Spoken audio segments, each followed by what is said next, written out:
Chad Ramey. I really thought you meant him to win.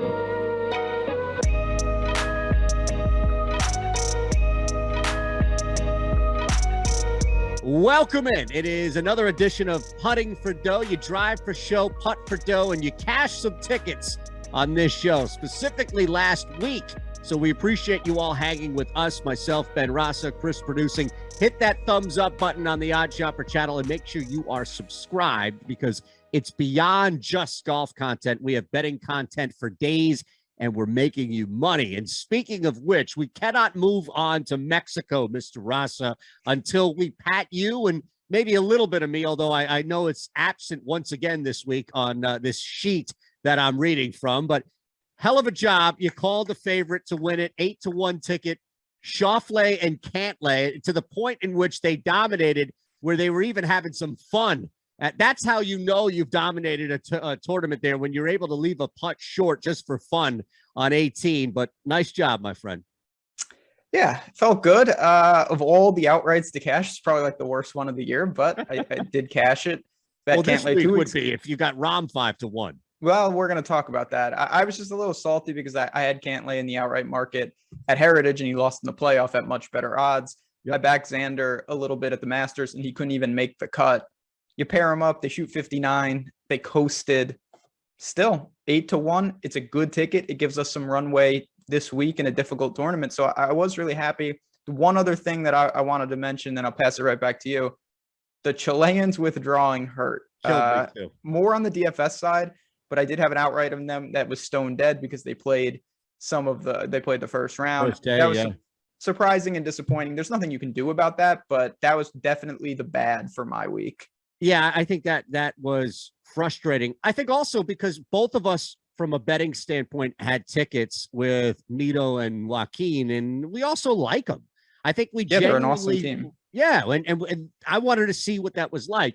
No, I think honestly, the final card, it was the HV3 ticket that was the top 10 play for me. I didn't want to tempt fate and have them win outright, and it was just nice to see that. And look, I don't know what to make of it. Maybe this is one of those quasi, like you're on somewhat of a right side of a play there. $130-1, Lipsky ride, just throw that ticket up in the air and see maybe what the hell happens. I wasn't surprised that they came out and shot out of the cannon so good on that early day, but they were hanging around. I mean, they finished on that 5. I know it was a big group, don't get me wrong, and everybody's off with Cantlay and Schauffele, but it was pretty cool to see that 130-1 ticket at least have legs and life through that final day, if in fact they made some run. No doubt. I mean, when you bet triple-digit teams, and we'll have some triple-digit players in this video, the number one prereq is you obviously have to survive the top of the board. In this case, you couldn't. Cantlay and Xander are too good. If Rahm goes out and plays his A game, all the guys that are north of 100-1 have zero shot to win the tournament. They just can't beat Rahm when he's playing well. So that's just the nature of the beast. You definitely got value there. They played well. They just were not able to overcome what I thought was the best team. That's just a very strong pairing, guys with experience up and down the board. I have to say, I don't think I minded the Zurich. Before we move on now to Mexico, and we'll tell you about a couple of cool things, including what's going on here with BetMGM, our sponsor, bringing you all of the lines that we're going to talk about and some cool opportunities to bet at BetMGM as well. I think I enjoyed this a little bit more than you. It sounded like you kind of just wanted to get through this event. That's fine. But tell me you caught what happened at the end on 18, where Cantlay purposely leaves because he got a little shit earlier, right, for leaving a shot short. So Schauffele on purpose leaves that final because they could afford it, right? Yes. So he leaves that final putt short, right? Or Cantlay, pardon me, leaves that final putt short for Schauffele. I don't know if you saw the end of it where they did that post-match interview. Cantlay smiles for like an eighth of a second, and as soon as they're done, he just goes right back to that. He's a robot. Yeah, he's a good player. I mean, Cantlay always shows up. And these guys, listen, we're going to start prepping for the PGA Championship soon enough on this very show. These are guys that we're going to be talking about that they can play. You just saw, them getting a groove from they shot 59 in one of the rounds. And that just shows kind of what we were dealing with. So I don't take much of that into what we're dealing with now. We're back to business. We're back to individual play. You definitely, that's the number one theme so far of the show. You definitely enjoyed last week more than me, Yes. even though I can't complain from a monetary standpoint, but I'm not a fan of the team event. Get that out of here. All right, we're done with that. Let's quickly, though, as we move on, shift gears to the most important thing happening, and that's where you're placing your bets, especially the bets that we're about to give you throughout this show with the Mexico Open, and that's on BetMGM. And look, we have this awesome opportunity here. $10, Ben Rasa, to win $200 if you bet any NBA playoff game and either team hits a three-pointer. I don't care if it's Trae Young or Kevin Huerter out there. Somebody's going to hit a three in this game. Yeah, I could make it three. No doubt. I mean, it's a great offer. Yes. It's a boost. If you're going to make some bets, bet this as well and boost the bankroll. You know, you'll be free rolling probably on some of your golf picks. So great offer there. No reason not to take advantage and take the free $200 because they will be hitting a three. You will get that money and then you can use it towards some aggressive bets and maybe build up the bankroll quickly. Yeah, and that's a really good point too, which is if you haven't, for whatever reason, signed up at BetMGM, you haven't taken advantage of any of these opportunities that come with a book like BetMGM, this is a great way to build an initial bankroll, knowing that you're getting this right back and you are basically starting with $200, $190 profit. And if you're betting $5, $10, $50, what have you, whatever your unit size is, you're really off to a good start. It's an underrated point with a lot of these initial boosts that you can take advantage of. So we'll be telling you about BetMGM throughout. They're definitely going to be sponsoring all of our plays and where you can find them. Mexico Open, it's a new event. And I love this because like last week, even though we've seen the Zurich for a couple of years, it's still newer. And I think people are still trying to figure out exactly what angles to bet and how to approach this thing. I'm going to tell you this overall, and we'll defer to you as far as how your mind is approaching this specific. You mentioned Back to Business, the solo event, which is great, but without course history, without, looking at guys who have dominated here specifically, I do want to try and find as much course comparison as possible. Places that, like we've seen, on the beach, tons of wind, really difficult to get most spin, right? Like forward bounce on your drives because of that sticky grass.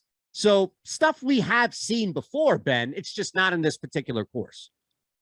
Anytime you're playing a new course, I always subscribe to that nobody really knows. We just don't know because, first of all, this course was a par 73. They had to basically remake it to make it a PGA Tour course. Now it's a par 71. They put new sand in the bunkers. They've done all this stuff. So we just don't know. And I like that because I think you can just assume different scenarios and then say, okay, if this is true, these guys are big values. If this is true, if it's super difficult, that would lean it to a certain player. I don't think that's going to be the case. I think it's going to be rather easy. But without course history, I think we have to rely more on assumptions, on skill set stacks, more on the DFS side. But even in the betting cards, you can take some liberties with who you target this week. So one thing that I think can help from a course comparison, this is a Greg Norman course, and he doesn't have 2 or 3 courses around the world. As you know, he's got a bunch. So you can look at guys who, even if they haven't been playing well overall, but maybe have a liking to this type of course, then I think that it's a little bit more than just, oh, he's played a course that's similar, not even the same designer. So that's something that is, at least in the backdrop, kind of back burner for me, looking at, to your point, because there aren't many metrics, or at least from a historical standpoint, that we can point to. So with all of that said, let's jump in. Jon Rahm is going to be right there at the top. You were 1 for 1 last week on some heavy chalks. I mean, so it's a situation. I think we should throw this out there. Daniel Berger was in this tournament and he withdrew. And now it has created a comical gap between the favorite and the second price, second odds in the outright markets. You've got Jon Rahm at 4.5 to 1, and then Abraham Answer at 16 to 1. So this is a step one. It's Rahm versus the field. I mean, he's Jon Rahm. He's fantastic. He should decimate this course as he decimates all courses. I'm just not looking to put that on my card this week. I think I'm going to take the risk and say, you know what? I hit an outright last week. I don't love sub 5-1. I'm going to try to beat Rahm here. He's the most likely winner by a mile. But if he doesn't win, the board is littered with value. If Rahm does not win this tournament, so many other guys are at appealing numbers. Yeah, the odds may not reflect it, but a lot of times you'll see that type of bet, right? Where it's winner minus 1 or 2 or 3 heavy favorites. And essentially that's what this tournament can be split is you're either looking at Rahm to bet Rahm or find a way to take advantage of maybe a little bit, if it's matchup or what have you, that you can get around that 5-1, or you're just completely looking at everybody else with the assumption that Rahm does not win this. I like that, by the way. I like that approach. That's what I have as well. So give me somebody that is workable for you with this based assumption that Rahm is not going to cash again and 2 weeks in a row, heavy chalk. I don't see that happening, especially because, as you know, more money is going to pour in on Rahm as we get closer to Thursday. I mean, yeah, that's the funny thing with golf. When you have an overwhelming favorite, it's not like other sports. Like Jon Rahm is still a big dog to not win the tournament, of course. It's just ridiculous that he has like 20% of the win equity to himself. But more often than not, somebody else holds the trophy. Yes.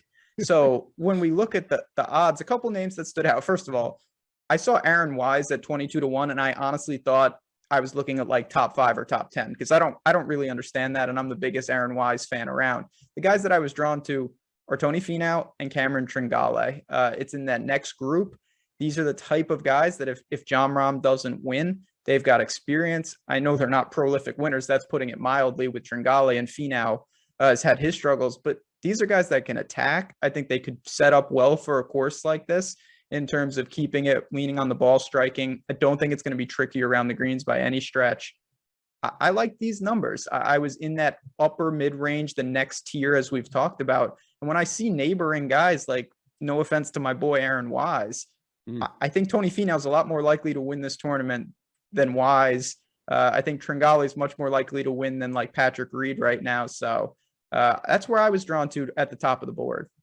A lot of this, I think, is going to shift post-Berger withdrawal. So looking at a guy like Abraham Answer, who was in that 25-1 range, I jumped on that because of how well he's played in his native country of Mexico. The understanding, mind you, that this course, this specific event is not like the other two major events that we see in Mexico. It's on the other coast, Pacific coast, that we're dealing with this weekend, and different climate and a lot of wind. So it's not the same, but it's home for him. And we've seen him play well at home.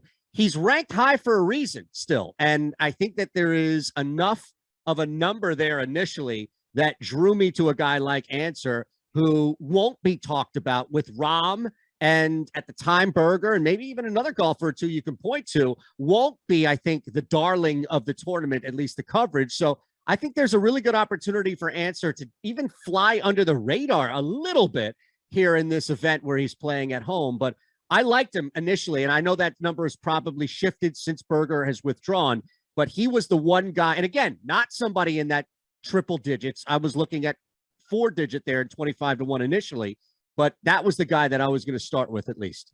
So yeah, I mean, if you locked up that price, that number is going to be long gone without Berger. But the thing about Answer that's interesting, I do think on paper, for a lot of reasons, he sets up well. He's been quietly bad in 2022. He has no finishes inside the top 33. He's coming off 2 straight missed cuts. He had a withdraw in a San Antonio event, which is where he lives, which is kind of concerning. He's a good player. Bad. He's got experience, as you mentioned, but it's been a bad 2022, and it's a long season. He could turn it, but he has not shown the form that I expected to start the year. It hasn't been as bad, but couldn't I make a similar argument for Tony Finau? So you definitely can make that argument with Tony Finau, no doubt about it. I guess for me, the one difference would be with Tony Finau that I see kind of progress instead of regression. Like Answer is coming off 2 straight missed cuts right now, and it wasn't great before that. Tony Finau started the year with a pair of missed cuts. He's made 3 of 4 cuts. He came in 35th at the Masters, 29th at Valero, plus 2.7 tee to green. I think he's on the ascent. That's the one difference. Got it. Whereas Abraham Answer to me almost looks like he's struggling worse and worse week over week. Mayakoba, you know the course, right? Of course, OHL. Tony Finau loves that spot. That's Greg Norman. So I was waiting for you because that's a nice little correlation, I think, that helps boost a guy like Finau in this particular event. That's why, I mean, Aaron Wise, I was joking around about him before. Probably the reason he's getting a lot of love, he was runner-up at OHL. He's been very good on coastal tracks. Bermuda, he was third. I think there are some things there. I just don't love that number. And Cameron Tringale, who I already talked about, he's in the same formula as I said with Finau. He was playing awful. He missed 3 of 4 cuts. 62nd at Valspar with negative around the green, 12th at Heritage, gained across the board. The team event's the team event, but I'm kind of targeting these guys that maybe had a slow start to the year and now are starting to get their game in shape. All right, so let's move to, and again, we don't really have, these are our strong favorites. Before we get to some of this mid-range, which is, I think, more of the sweet spot here, we'll tell you about the betting Discord in just 1 second, but I wanted to bring this play up because technically I think he qualifies as a favorite play. And I want to attack a guy like Kevin Na at even money in that top 20 range. For somebody who has made 3 cuts, right, the last 3 starts, 2 top 15s. I know he had that 26 finish in there, but he's playing really well for a guy who has immediate history of being able to finish in that 20 range. And it just seemed off from a return standpoint. Like for somebody who is that good recently, who is also a good player, and he can hit the ball too, which I think helps from, maybe more so just looking at it from an approach standpoint. But if you look at long hitters and really approaches as well, like he's going to fit in there somewhat. That was a guy I wanted to approach, not from an outright bend, but more to see if I could get an even money type return at a top 20 spot. Yeah, I mean, Kevin Na's always tricky because, one, he bleeds strokes off the tee perpetually, real weak driver. He also pops in the sense that he wins more than he should. He's an aggressive player. He's a really good around the green player at times, elite putter at times. The irons have been good all season. So I get it. He's got experience in Mexico. He played the WGC down here plenty of times. And there are some things, I don't know exactly where we are, but the altitude, your irons, your distances, they're, there you go. You don't have to worry about that. Like Chapultepec, these guys are hitting like crazy clubs because nobody knows what's going on. Yeah, this is completely different than the other 2 main spots that drives me nuts. in Mexico. Yeah. No, you don't have to worry about. Phil's finding sprinkler heads in the woods, cheating. No respect for Chapultepec. Anyway, yeah, I think Kevin Na is fine. But he's top 10 this week in approach. He's top 10 in the field. So that's to your point where this field, man. This field is dog shit. It is. This is awful. This field is so much worse than I thought it was going to be. Like the drop off from Rahm to the next tier. I mean, we're talking about Kevin Na is 7th on the board in the outright market. I took him top 20. I mean, it is rough. Look, so this is a perfect example of why somebody would need our premium betting Discord, because if you think you're going to go out there and sift through a couple of $1.50 to $1.75 to ones and just pull them out of your rear, you're going to need the help of Ben Rasa. You're going to get Alex Baker and Steve Buzzard in there as well. And the 3 of them are giving out picks on the daily. It's part of this awesome premium Discord package that we have. You're going to get daily picks. You're going to get the ROI tracker, the spreadsheet to see everything going on there. And Ben, you're up, 15 units or something like that? It's been good. And again, you just alluded to it. You have the number. Give the number out. What are you? Well, it's all in the tracker. That's what I like. I don't have to talk about hot fire, molten lava streaks. It's in the tracker. If you want to know what sports we're doing great at, what sports we're struggling, how's this been, how's that been, come on in and take a look. Try it out for yourself. And the results don't lie. That's why we really believe in that. It's a lot easier to track. You and me have talked a ton, just in our personal betting about how to track and calculate your ROIs and find the leaks in your game. It's really, really important stuff. And I think our Discord is really helping people out there. And it's just a fun community. It's fun to sweat games together. It's fun to find these under the radar type plays. And that's what we're there for. Look, I don't know anybody else. I just know you. You're up 13.215 units. Okay. Yeah. And the Celtics are going to cash that series. You put those units right in there. Yeah, I think They're I not have losing 4 straight. 2.5 units on the Celtics, so thank you. I need that. Yeah, All right, damn man. right. Let's move now. Now, again, this is the sweet spot, and this is where I do think you could apply some course history here to similar Greg Norman courses. And if you're looking at a metric or two, if it's driving, because you're going to need to slam the hell out of the ball off the tee. You're not going to get much roll here. As we mentioned, sea level, it's that sticky grass. The ball just doesn't move much off the tee. You also, because Greg Norman is a maniac, has riddled this course with sand. There's sand everywhere. So you better be good out of the sand, and you better be good with your second shot, especially on longer holes, longer 4s or 5s. With all of that said, Ben Rasa, take it away in this mid-range where I do agree we're going to find the majority of sweet spot bets here. Yeah, I mean, again, when you look at these guys, you're just like, how is this the mid-range? Because these are guys who maybe have won once on tour or just on tour without any wins. I'm going to go to what I alluded to a little earlier. It's a new course. We think we have an idea of what skills could be important, but we don't know for sure. And what I like to do there is target guys that have one super skill and hope that the course demands that. And the most obvious target for that would be Cameron Champ. Cameron Champ is a mega bomber. He hits it as long as anyone out there. He thrives in certain tournaments. And when he doesn't like a course, it's miscut on miscut on miscut, but the guy wins. So when he gets to the right course, his off the tee game is stronger than everybody else's. This could be that. You're going to get north of 50-1 out there. I'm willing to take that risk. Most likely what's going to happen is it's not the right course for Cameron Champ and he's not going to win. But you don't have to be right more than once every couple years for this to be a profitable spot. And Cameron Champ has proven already on the PGA Tour. The guy's got 3 wins out there. He pops up elite putter at times when he gets going. I love him in the outright markets because it's just super risk, super reward. So Tringali and Champ, and I asked this question with these guys kind of in, I'm sorry? Cameron stack, all the Camerons. Yeah, this is interesting here.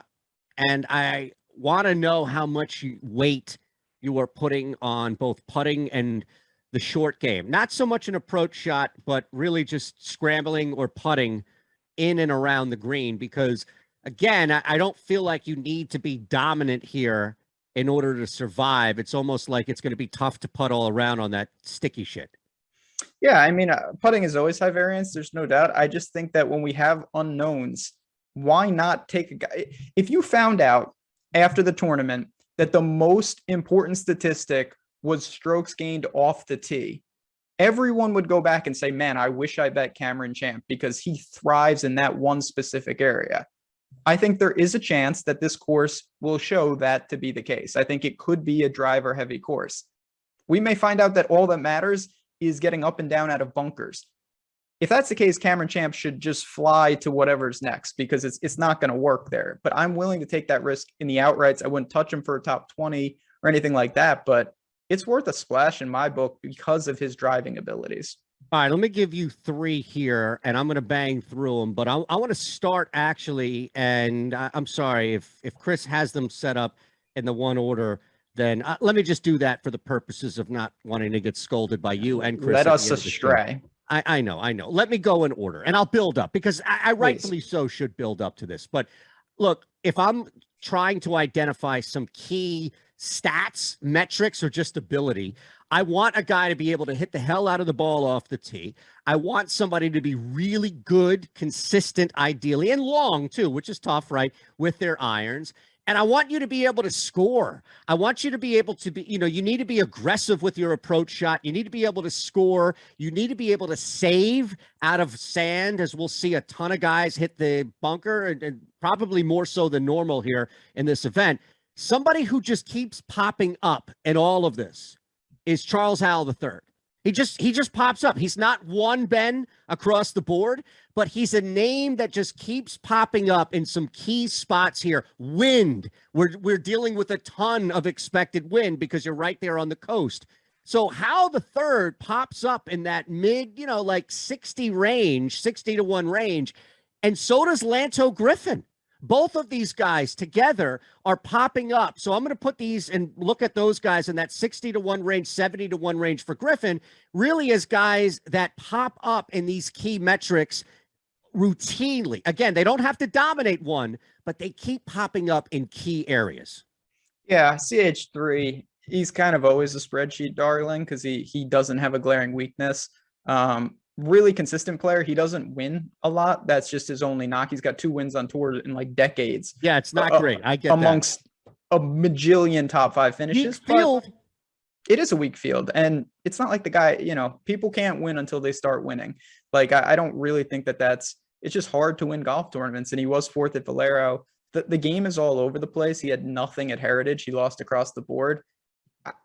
If I had to pick, I like Lanto a little better. Well-rounded game, crafty, hit and miss like all these guys, but I like that number, 70-1. I can get on board with that. Real quick, I think you're, again, maybe 1 or 2 weeks ahead of this, but this is a perfect opportunity to take advantage of a guy like Thigala, who is just hovering all year, had a couple of opportunities. Weak field, north of 80-1. Just looking at him initially, it might have dropped, but I just wanted to add him because he's a guy we've talked about a little bit. Yeah, I mean, Thigala is the type of player, I think if you believe in his skill set, you should just bet him every week, no matter what. And just that he's going to win in the next year or 2. And when he does, I'll get all that money back with interest. All right, speaking of which, you hit a long shot here. You hit $150-1. I've got 200 north of that area. Serious. Let's go. Let's go. Long shots here. You only have 1. I'm surprised. I thought you'd have like 4 or 5 on this field. I may have a couple others. It'll be in the premium Discord. Again, one of the many reasons you want to get in there. Nice. But right now, my first look, I got Chase Seifert on the card at 150-1. It's a guy we don't see a ton. But when he gets his starts, he takes advantage. His top 10, I'm looking at his top 10 best results on the PGA Tour. Bermuda is in there. Corrales twice. The Puerto Rico Open, Honda. All of these pretty short technical layouts. This is the opposite theory of the Cam Champ theory. This is something I hope off the tee is not important. I hope it's short game. He can get crazy hot around the green. He can get crazy hot with the putter. He was in the tournament at Zurich last week, played pretty well. I think this could be, I mean, is he going to win? Probably not. He's 150-1 though. It's a wide open tournament post Rahm. I would take my chances with the guy who at times has flashed that he can really play. It's long shot for a reason. But That's right. But you bring up a couple of good areas of attack for him where if he can get hot, all of a sudden you're probably going to see that ticket be divided by 2. I mean, that could be cut in half if he's playing well in the first day or 2. So you could really get ahead of that. All right, I'm just going to give you the long shot version of the Lanto Griffin type play, and that's Andrew Novak. Again, he still pops up, and he may be spreadsheet darling-ish like Hal III. I get that. But this dude keeps popping up in key spots. If it's long hitters, if it's top approach players, strokes gained approach, driving distance, wherever it may be, top 10 birdies better or gained, like he just keeps popping up around, right? So he would be one. And then the other, if you just want to go long, top 10 longest hitters over the last 36 rounds, Joseph Bramlett is in that. He's also strokes gained approach and driving distance. So those two combined, he's one of like 5 or 6 guys in this tournament who can do that. So if you're just looking at strokes, like being able to hit the hell out of the ball and be able to hit your next shot really well, Joseph Bramlett all of a sudden pops up there as a long shot. I think probably Robert Bramlett has a better chance than these guys, but that's Robert Garrigus. Yeah, Bobby G, sure. Yeah, Bramlett, listen, he teed a green. I get it. I don't know anything about Andrew Novak. He hasn't done a ton. He's popped up here and there, but you're talking 200-1. You just need to find something that you can extract to get a reason of what scenario could get these guys in there. For me, it's Seifert. For you, it's those guys. You know, it only takes one every couple years to get all that Twitter clout if you get it right. Yep. Not for me, though. All right. No, so for me. 40, 20, 10. Only rule here is that the guy at top 40 has to be plus money. Take it away, Ben Rasa. Wyndham Clark. He's got a weird combo, off the tee strong, putting strong. His irons are broken. They've been broken. He's made 3 straight cuts. He handled Corrales. He handled Heritage, which I actually was really impressed with. Plus 140 for that top 40.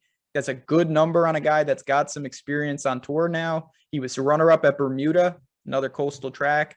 I think he makes the weekend, and he puts in a fine showing here. I like that. I'm going to tail that if you're okay with it. And come on in. We haven't used this phrase all show, but it feels like an opposite event, doesn't it? It feels like that secondary PGA Tour event because of who's not there, burger withdrawal, right? Yeah. I absolutely agree with that. So why did you scoff at my top 40 suggestion when I asked you earlier on the Discord chat not to take him? I thought that you meant in the outright market. You wouldn't bet Chad Ramey outright at all? No, he already won at Corrales. I don't, that was his moment. He is playing fine golf. He's made cuts since then. Yes, he is. Where did you find the number? It's obviously got to be. Oh, sorry. Yes. Top 40. Let me get in. Let me get out. Top 40 for him is plus 120. Okay. And I think for a guy who again, I'm approaching this play like it's an opposite field event. I just feel like he plays well in those. Top 40 plus money. Sign me up. I mean, he likes these type of, Puerto Rico, Corrales. Hey, there's something about the weather, man. I just thought you were going for if Chad Ramey picks up 2 wins in a month, I'm going to have to reevaluate my life. Fair enough. Fair enough. Good thing for you is that won't happen. And I don't even have him winning. I just have him 40, 20, 10. That'll work. That'll work. All right, bro. Final card. Wrap it up here. So again, I'm going with the prerequisite that we're going to have to beat Jon Rahm. That's a tall task. I'm going to try to do it with Finau and Tringale. I'm going to splash on Chase Seifert. And if I'm going to use a guy 40, 20, 10 type, it is Wyndham Clark. I really like that spot. I'll probably add a couple more in the premium Discord, but right now, those are my cornerstones up and down the card. All right, I'm going to play answer to win. I'm also going to try to attack him matchups, 3-ball. I think you're going to get a good opportunity if he's up there with Finau. There's going to be another favorite in there that you're going to get a good number on. I'm anticipating at least. So I want to attack answer a couple of ways. Kevin Na, top 20. I'm going to keep this thing rolling. He's been able to make these cuts hover and make top 20s. And then for Ramey, I think, look, it's the 40 and 20 play for me. I'm realistically going to play that just because of how well he plays in the opposite field events. And then a 10th of a unit, a splash, a little sprinkle on my buddy Novak. All right, there you have it. I like it. Yeah, listen. That's a beast. We did some good work here. Yes, we did. We'll be back next week. That's the beauty of it. Thanks to Chris for producing, at JazzRaz DFS, at Shander Show. Thanks to BetMGM, as they'll be providing odds for us each and every week. And again, take advantage of this promo. $10, Ben Rasa, to win $200 if you bet on any NBA playoff game and either team hits a three-pointer. That's cash money.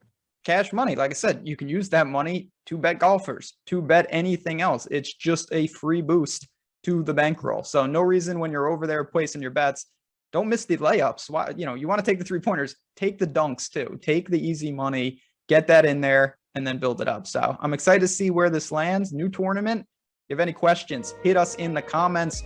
Who is that triple digit long shot that you guys want? We want to know. Maybe you guys found something that we didn't. I'm excited to see how this shakes out. We'll see you next week. Cash some tickets.